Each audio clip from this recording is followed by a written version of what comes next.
Ils disent grave, mortel. C'est l'ennemi des humains. العدو الخبيث هذاك ذاك يعني حتى مصطلح السرطان يجدون صعوبة لنطقه. Bonjour à tous. Aujourd'hui, on vous retrouve pour une vidéo bien spéciale. On vous l'a présentée depuis déjà quelques jours, quelques semaines. Cette vidéo, c'est la première d'une longue série, une série qu'on a appelée Porteurs d'espoir. Dans ce premier épisode de Porteurs d'espoir, on vous emmène à la rencontre d'une association au nord du Maroc, à Tétouan plus précisément, une association qui s'appelle Cancer. Nous sommes tous concernés. Bonjour. Je suis Driss Belkacmi, père de 2 enfants. سعاد حميد.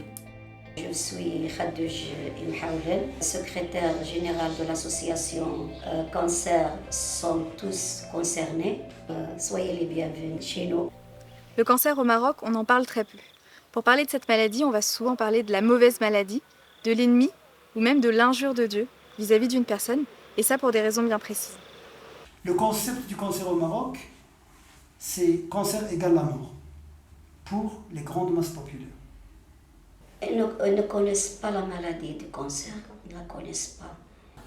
لحمولته ولمعانيه انه مرض قاتل، مرض لا صعب التشافي منه، مرض مكلف جدا بحيث يعني حتى وان كانت لديك امكانيات قد تنهار جميع امكانيات الطريق وانت في العلاج. الامكانيات اتحدث عن الامكانيات الماديه حتى الامكانيات النفسيه، يعني ان لم يكن الانسان لديه. Les malades viennent de partout, le nord du Maroc, de Tétouan, de Larache, de Tanger, de Husseima, de Qsar Kbir. La plupart des malades sont des femmes. Sont des femmes. Elles viennent des milieux défavorables. Elles sont très pauvres. Parfois, elles laissent les soins au milieu du chemin. Elles n'ont pas les moyens, d'abord pour le transport. C'est un grand problème pour les malades et même pour l'association. Et c'est cette perte de temps qui peut accentuer et aggraver sa situation et qui peut amener à une métastase. Ici au Maroc, il n'y a pas encore de couverture de santé universelle. C'est un projet, le Maroc est en train de le mettre en place, mais ce n'est pas encore bien développé partout. Donc pour certaines populations, surtout pour les plus pauvres, l'accès aux soins est vraiment très difficile et très coûteux. Ils ont un autre problème, au lieu d'être soutenus par leurs entourages familial, en général ils sont divorcés, après avoir été atteints par le cancer. Donc on a senti le grand rôle de notre association pour les soutenir psychologiquement, matériellement, et on donne tout ce qu'on peut. Au-delà des coûts qui sont engendrés par cette maladie, il y a également un problème social et même peut-être sociétal derrière tout ça, car les personnes qui font partie des couches les plus pauvres de la population, lorsqu'elles sont atteintes de cette maladie, malheureusement elles peuvent être abandonnées, même délaissées. Pour beaucoup de femmes qui sont suivies par cette association, elles ont connu le divorce malheureusement par rapport à ça, car non seulement le cancer, lorsque ce n'est pas traité, ça peut être une maladie assez traumatisante à voir quand elle se développe, mais c'est également une maladie qui coûte cher émotionnellement, financièrement, donc leur mari prend parfois le parti de divorcer. D'où l'importance de cette association, des membres de cette association qui sont là pour les aider, les soutenir émotionnellement, financièrement. En fait, sur tous les volets de leur maladie. Et ils le font avec tout leur cœur, tout l'amour, du mieux qu'ils le peuvent. Et avec aussi beaucoup de compassion. Car parfois, eux-mêmes ont traversé cette épreuve difficile. C'est le cas par exemple de Swad, qui est la présidente de l'association, qui elle aussi a été guérie en tout cas du cancer. الانسان اللي كيمر من واحد التجربه كيكون عارف المراحل ديالو وعارف يعني المسار اللي خصو يمشي فيه.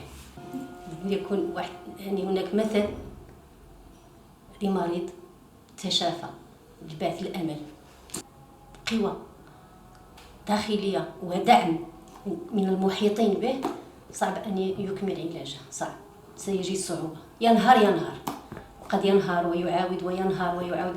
يعني الدعم، يعني المحيط من الاسر، من الاصدقاء، من زملاء العمل، يعني من الزوج، من الابناء، يعني هذا الدعم مهم جدا لاستكمال الطريق، خصوصا انا مرض السرطان علاجه طويل. مثلا بالنسبه لي استغرق العلاج عندي 5 سنوات. 5 ans. Les membres de l'association sont là pour les malades du cancer, du début jusqu'à la guérison. Ils sont là dans les premiers moments pour faire le dépistage, pour faire les papiers, pour aller voir les médecins. Ils sont là pour les accompagner dans toutes ces démarches, mais ils sont aussi là pour les accompagner psychologiquement, pour les conseiller au niveau de leur alimentation, de leur rythme de vie, les conseiller aussi au niveau de leur état physique pour faire des promenades avec eux, pour leur permettre de voir d'autres choses. Et ils sont là dans les bons comme dans les mauvais moments. C'est pour ça que l'association vient immédiatement au soutien du patient, à son accompagnement psychologique.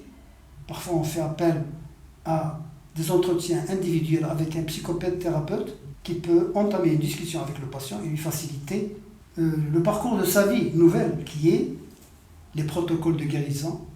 بطبيعة الحال العمل الجماعي مهم جدا خصوصا في هذا الجانب هذا يعني الجانب الصحي وبالأخص في مرض السرطان اللي الأغلبية يعني المواطنين أو الناس عموما مهما كان يعني على مستوى عالي من العلم أو من الثقافة أو من الوعي إلا وأن الخبر والصدمة يعني تحط من مداركه تقلل من تقبله تضعف يعني حتى التفكير يعني في أي مسار يعني هل سيتابع هذا المسار أم ذاك هذا الطبيب ذاك هذه المصحة أو ذاك حتى يعني يقع في فوضى بينه وبين الاختيارات.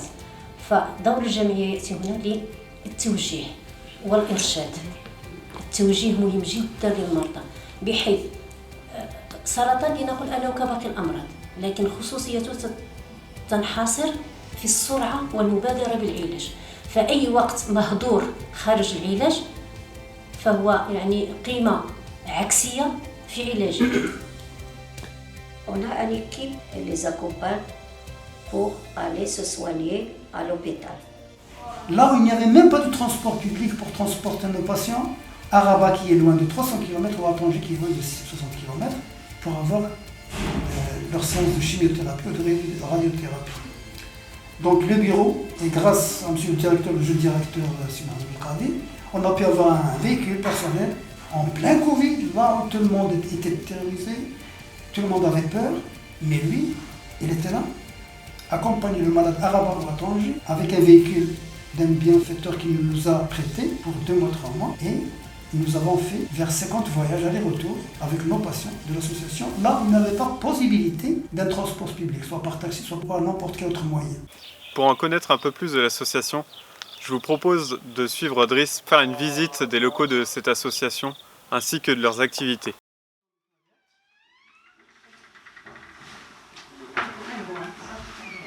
Donc là, c'est le secrétariat de l'association. On a une secrétaire permanente ici, payée par l'association.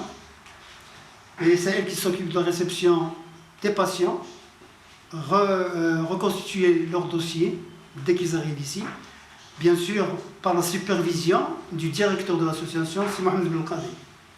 Donc ce sont eux qui archivent, ce sont eux qui reçoivent les malades, ce sont eux qui appellent les centres de médication, soit à Rabat, soit à Tanger, pour faciliter l'accessibilité de nos patients à la médication.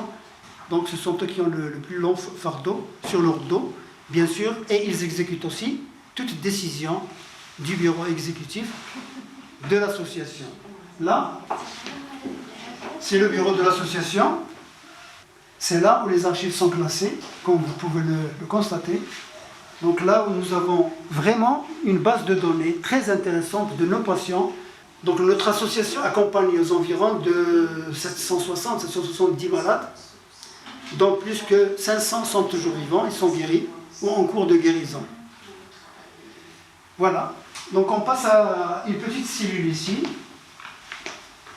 Donc c'est là où on avait des médecins bénévoles qui reçoivent nos malades pour faire le dépistage précoce du cancer.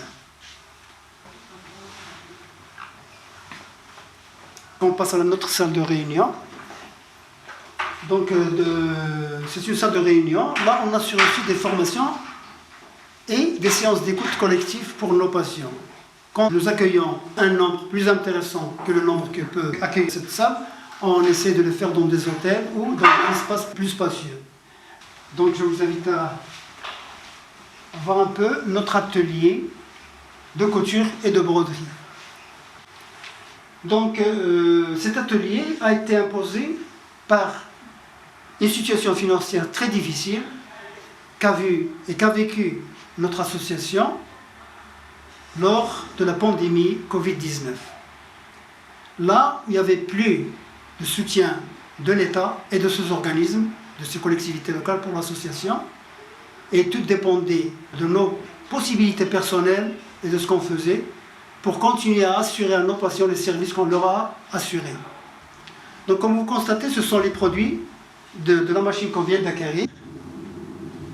Cette machine qu'on a acquise, bien sûr, par la participation de 2 membres de notre association et de leur propre argent.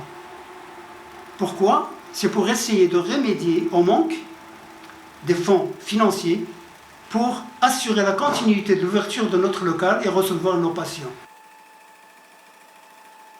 Car si jamais on n'a pas de quoi payer le loyer et les charges fixes financières, bien sûr, on sera amené à fermer notre local. Et on n'a pas pu le faire. Donc c'est pour ça qu'on a procédé à avoir cette machine.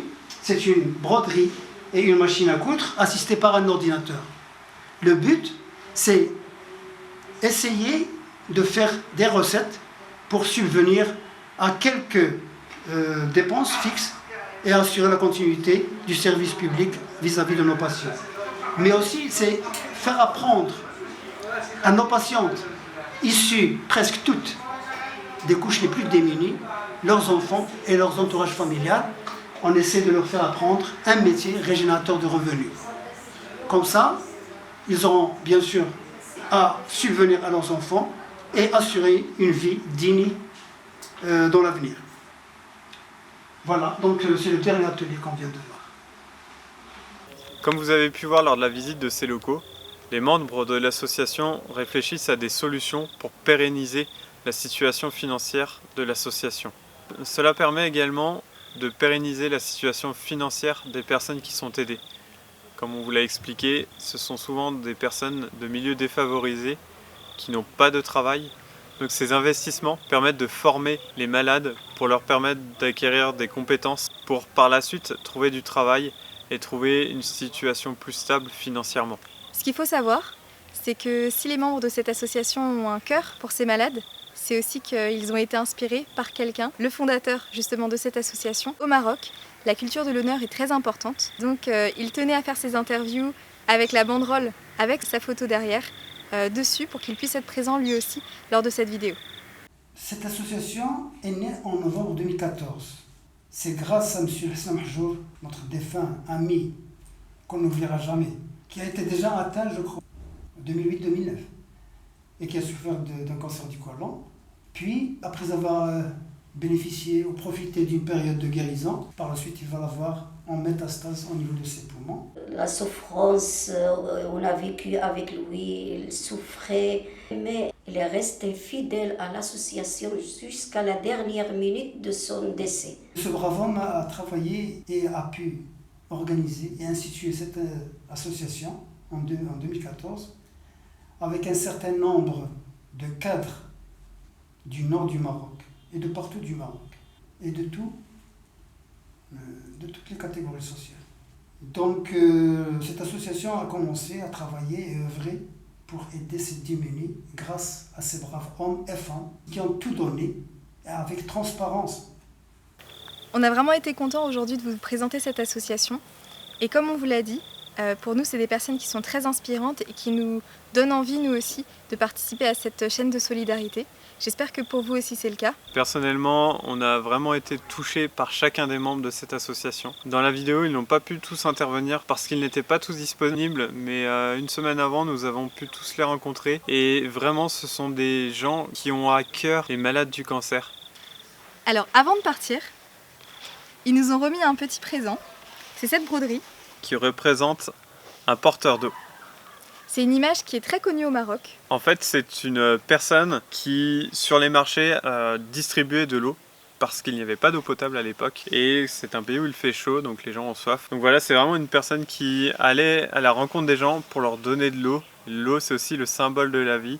Et donc si vous aussi vous voulez être des porteurs d'espoir, des porteurs d'eau, rajoutez votre petite pierre à l'édifice ou en tout cas votre petite goutte d'eau, et ben on vous en serait très reconnaissant. Pour les aider, c'est pas compliqué, il suffit de leur donner même 1, 2 ou 5 euros. C'est peut-être pas grand chose, mais cumulé, ça permettra de faire quelque chose de vraiment grand et eux, ça les encouragera à continuer et aller encore plus loin. C'est des gens qui nous ont vraiment beaucoup touchés et en qui on a entièrement confiance.